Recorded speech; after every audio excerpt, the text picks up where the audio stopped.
Both of you did great. I failed to say that the limit on this is 3 minutes, and John L. Woody over here is our timekeeper.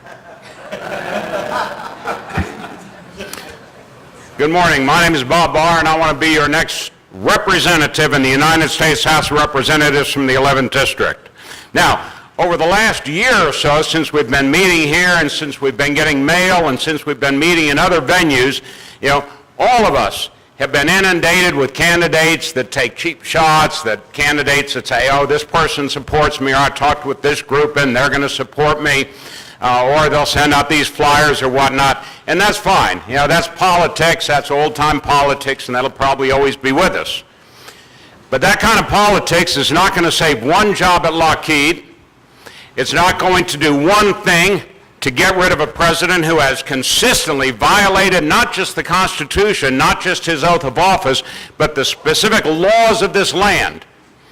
It will do nothing to keep one person from being illegally spied on by the NSA. What will tackle those problems is exactly what I offer you as you look to hire your next representative from the 11th District. And that is a proven track record and the experience to balance the budget, to protect our civil liberties, to protect our Second Amendment rights, to impeach a president who violates his oath of office and the laws of this land. Talk won't do it. Slick flyers won't do it. Endorsements won't do it. What will do it is what I offer you, the same thing that I offered President Reagan as his U.S. attorney, and that is to be a bulldog against the forces of evil, the liberal forces in Washington. Jerry may not agree with every vote that I've cast. I cast almost 5,000 votes when I was in the House of Representatives. She might not agree with every article I've written or every letter I've written. But she knows, as you do, that Bob Barr is a fighter. He knows how to fight, and plus the fact, I hate to lose, and I will win on your behalf against the liberals and the Democrats and the law violators in Washington. Thank you all.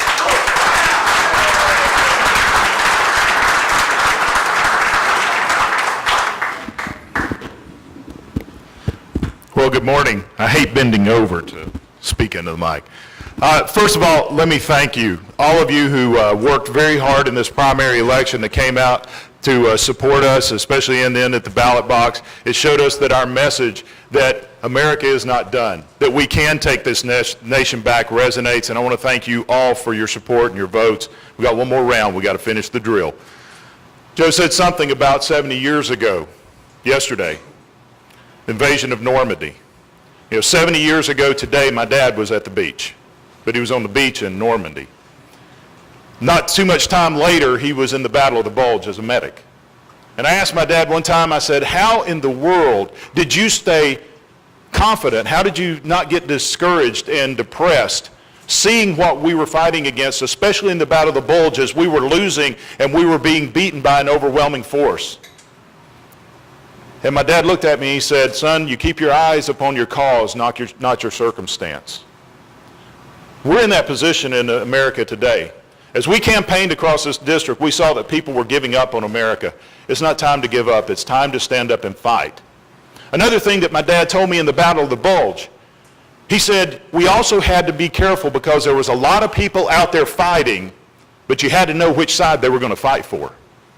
Because there were many Germans who had put on an American uniform and were fighting against us. He said you have to know when they're going to fight, which side they're going to fight on. Here's something that a lot of people don't realize. The announcement of the D-Day invasion came when President Roosevelt got on the airwaves and he prayed for our soldiers. And one of the things that he said in that prayer is that we fight not for the lust of conquest, but to end conquest. We're in the most critical time in the history of our nation, and this election will determine if we send those to Washington who have the courage, the ability to have their eyes upon the cause, not their circumstances, but will fight to take this nation back, and you know which side they're going to fight on when they go. We have been consistent throughout my term in the state legislature and my term in the state senate, the state house. That's why most every major conservative organization has endorsed our campaign and named us one of the top candidates in the entire nation. That's why people like my friend Senator Lindsey Tippins, who I fought side by side for in the Senate, have stood up and endorsed our campaign. That's why the majority whip, Kevin McCarthy, is coming to the district to host a fundraiser for us in the next few weeks because he knows how critical this election is. That's why next week we're going to be announcing Karen Handel has endorsed our campaign. The endorsements continue to come because endorsements recognize those who believe that you have the ability to represent and get this nation back. We must take this nation back. If you want to get on board and help our campaign, we're going to have somebody out the back with a sign up over here. See anybody with a stick or a shirt, God bless you, God bless America, and let's turn this nation back around for the sake of our children.